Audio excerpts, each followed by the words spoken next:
नमस्कार मित्रों, मैं राजीव रंजन प्रसाद। वह केवल धृतराष्ट्र का महाभारत कालीन समय ही नहीं था जब आर्यावर्त को नेत्रहीन शासक प्राप्त हुए। एक नेत्रहीन मौर्य शासक भी था जिसकी दर्द भरी कहानी इतिहास के पन्नों के लिए महत्व की होनी चाहिए, परंतु अल्पचर्चित है। सम्राट अशोक के ज्येष्ठ पुत्रों में से एक महेंद्र धम्म मार्गी होकर शासन से विरक्त रहे।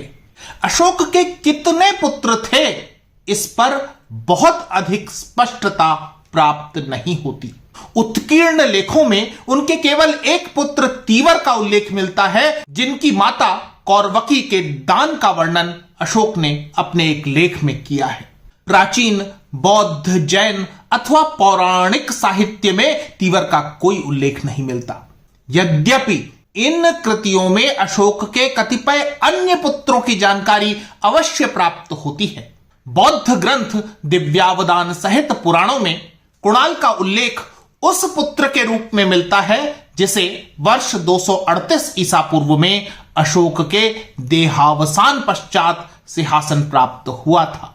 अनेक प्राचीन पुस्तकों में सुयश शब्द विरद के रूप में कुणाल के साथ जुड़ा प्राप्त होता है।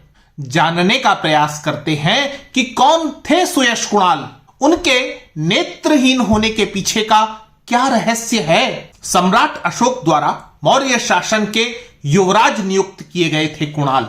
वे रानी पद्मावती के पुत्र थे, जिनके देहावसान के पश्चात स्वयं पट्ट महिषी असंधिमित्रा ने उन्हें अपने बेटे की तरह स्नेह दिया था।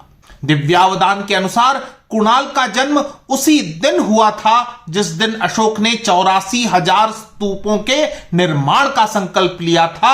यही कारण है कि उन्हें धर्मवर्धन भी कहा जाता है। विभिन्न साहित्यिक साक्ष्यों से यह निष्कर्ष निकलता है कि युवराज कुणाल को समय समय पर कभी उज्जैनी तो कभी तक्षशिला जैसी मौर्य प्रशासन की उप राजधानियों में प्रशासक के रूप में दायित्वों का निर्वहन करने का अवसर प्राप्त हुआ, जिसे उन्होंने बखूबी निभाया भी। कुणाल आकर्षक व्यक्तित्व के स्वामी थे, साथ ही नितांत आदर्शवादी भी।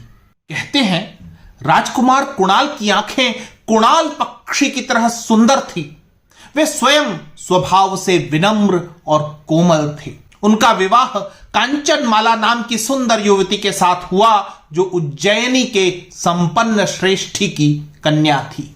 यह विवाह ऐसे भावनात्मक प्रेम संबंध का उदाहरण बन गया था जिसे प्रजा सम्मान से देखा करती थी।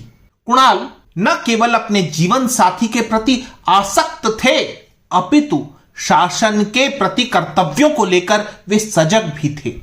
दिव्यावदान में ही यह जानकारी प्राप्त होती है कि अमात्यों की मनमानी से क्रुद्ध तक्षशिला की प्रजा ने जब विद्रोह कर दिया, तब कुणाल को इसके दमन के लिए भेजा गया था।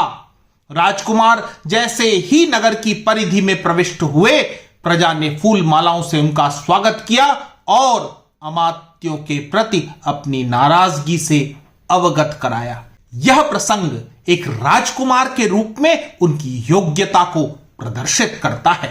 इन विवरणों से यह बात तो स्पष्ट हो जाती है कि कुणाल जन्मांध नहीं थे।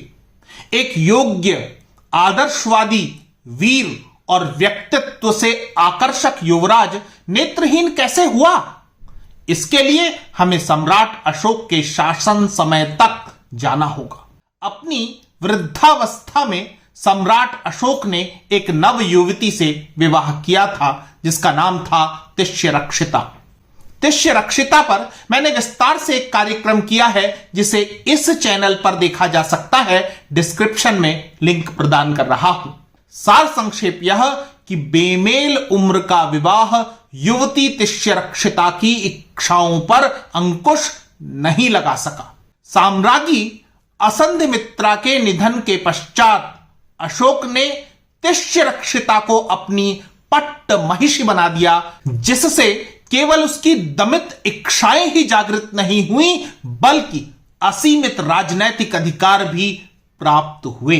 एक तथ्य यह भी है कि वह पवित्र बोधि वृक्ष जिसके नीचे भगवान बुद्ध को ज्ञान प्राप्त हुआ था, उसे कटवा देने वाली तिष्यरक्षिता ही थी। सौभाग्य से यह पेड़ सूखा नहीं, बल्कि उपशाखाएं निकलकर हरी भरी हो फिर फैल गई। अपनी कुंठित इच्छा का तिष्यरक्षिता ने युवराज कुणाल के समक्ष प्रदर्शन करते हुए उनके समक्ष प्रणय निवेदन कर दिया। अशोक का यह आदर्शवादी बेटा इस दुराग्रह को सुनकर स्तब्ध रह गया। उसने तिष्यरक्षिता को झिड़क दिया, अपमानित कर दिया। उन दिनों कुणाल उज्जैनी के उपराजा का पद सुशोभित कर रहे थे। स्वयं किसी अप्रिय स्थिति से बचने के लिए वे अपनी राजधानी उज्जैनी लौट गए। अपनी उपेक्षा और अनादर से तिष्यरक्षिता क्रोध में बिफर उठी और यह घायल सर्पिणी बदला लेने के लिए मचल गई। यह उल्लेख भी बौद्ध ग्रंथ दिव्यावदान में प्राप्त होता है कि वृद्ध अशोक जब एकाएक बीमार पड़े, तिष्यरक्षिता ने उनकी जी जान से सेवा की। उन्हीं दिनों तक्षशिला में फिर विद्रोह हुआ, जिसका दमन करने के लिए प्रिय साम्राज्ञी के कहने पर सम्राट ने कुणाल को वहां भेजा। अशोक ने स्वयं के अस्वस्थता की अवधि में अपनी राजकीय मुद्रा, जिसे दंत मुद्रा कहा जाता था, तिष्यरक्षिता के अधिकार में छोड़ दी थी, जिसका दुरुपयोग करते हुए उसने तक्षशिला के अमात्यों को आदेश भिजवा दिया कि राजकुमार कुणाल की आंखें निकलवा दी जाएं। दंत मुद्रा के विषय में उल्लेख मिलते हैं कि अशोक जिस कार्य को तत्काल प्रतिपादित करवाना चाहते थे, उस आदेश पर यह अंकित की जाती थी। कहते हैं तक्षशिला पहुंचने पर स्वयं अमात्यों ने कुणाल को दंत मुद्रा अंकित राजाज्ञा प्रदान की, तो इस आज्ञाकारी पुत्र ने वधिकों को बुलवाकर अपनी आंखें निकाल देने के लिए कहा। सम्राट अशोक को जैसे ही अपनी ही रानी द्वारा अपने साथ किए गए छल की जानकारी मिली, वे क्रोध से भर उठे। उन्होंने तिष्यरक्षिता को जीवित ही जला देने के आदेश दिए। गहन अहिंसा के दौर में मौर्य शासन की साम्राज्ञी को ऐसा कठोर प्राणदंड प्राप्त हुआ था। तिष्यरक्षिता का तीर तो निशाने पर लग गया था। युवराज अब नेत्रहीन थे। अपनी इस भूल का प्रायश्चित करते हुए जिस स्थान पर कुणाल की आंखें निकलवाई गई थीं, वहां सम्राट अशोक ने विशाल स्तूप का निर्माण करवाया। इस स्तूप को चीनी यात्री हुएनसांग ने भी देखा था और इसका विवरण यात्रा वृतांत में करते हुए उसने लिखा कि तक्षशिला के दक्षिण पूर्व में स्थित यह स्तूप 100 फीट ऊंचा है। यहां तक तो ठीक, लेकिन सत्ता का योग्य अधिकारी अब अपाहिज हो गया था। दुनिया नहीं देख सकता था शासन किस तरह चलाता। अनेक बौद्ध तथा जैन ग्रंथों के सूक्ष्मतापूर्वक अध्ययन से प्रतीत होता है कि कुणाल की नेत्रहीनता के कारण पौत्र संप्रति अनौपचारिक रूप से युवराज का दायित्व निर्वहित करने में लगे हुए थे। इतिहासकार सत्यकेतु विद्यालंकार निष्कर्ष देते हैं, अशोक की मृत्यु के पश्चात शासन तो नेत्रहीन सुयश कुणाल को प्राप्त हुआ, परंतु प्रशासन की वास्तविक शक्ति संप्रति के हाथ में ही रही होगी।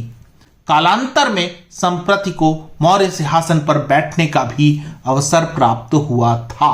मौर्य शासक सुयश कुणाल का शासन समय वर्ष 238 ईसा पूर्व से 231 ईसा पूर्व तक लगभग 8 वर्षों का रहा है। कुणाल के पास आंखें होती तो संभव था वह अशोक के समतुल्य योग्य प्रशासक सिद्ध होते, लेकिन दुर्भाग्य से उनकी कमजोरी का परिजनों से लेकर सभासदों ने खूब फायदा उठाया। कुणाल के शासक बनते ही सबसे पहले अशोक के एक अन्य पुत्र जालौक के नेतृत्व में कश्मीर मौर्य प्रशासन से अलग हो गए। दक्षिण के अनेक राज्य इसी दौर में छिटक कर स्वतंत्र हो गए, जबकि उस कलिंग में भी अलगाव प्रशस्त हुआ, जिसे कुछ दशकों पूर्व ही अशोक ने मौर्य साम्राज्य का हिस्सा बना लिया था। इन्हीं समयों में यवनों में भी मगध की ओर बढ़ने की महत्वाकांक्षा बलवती हुई थी। कुणाल के समय की राजनीति को समझने का प्रयास किया जाए तो यह स्पष्टता हो जाती है कि मौर्य शासन अपनी विशालता का बोझ एक नेत्रहीन शासक के कंधों पर डालकर सुरक्षित नहीं था। यह ऐसे शासक का समय भी था जिसको विशाल भूभाग में शासन संचालित करने के लिए जितना राजकोष चाहिए उसकी अनुपलब्धता थी। इसका एक उदाहरण मिलता है जब कुणाल की नेत्रहीनता के कारण प्रशासनिक दायित्व अशोक के पौत्र संप्रति निर्वहित कर रहे थे। उसी दौर में जब सम्राट अशोक ने कुक्कुटाराम विहार को धन देना चाहा तो अमात्यों ने संप्रति से कहकर भंडागारिक को यह आदेश दिलवा दिया कि बौद्ध संघ को राजकोष से कोई धन न दिया जाए। इन परिस्थितियों को देखने के पश्चात वास्तविकता यह प्रतीत होती है कि कुणाल केवल नाम मात्र के राजा रहे। उनके शासन समय के 8 वर्षों में वास्तविक सत्ता संप्रति के पास ही बनी रही थी।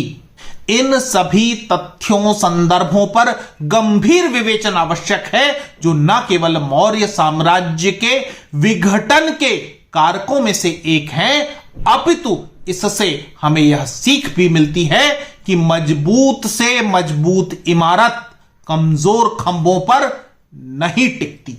अशोक के बाद अयोग्य शासकों का जो दौर आरंभ हुआ वह बृहद्रथ तक आते आते विशाल साम्राज्य के पतन की कहानी लिख चुका था।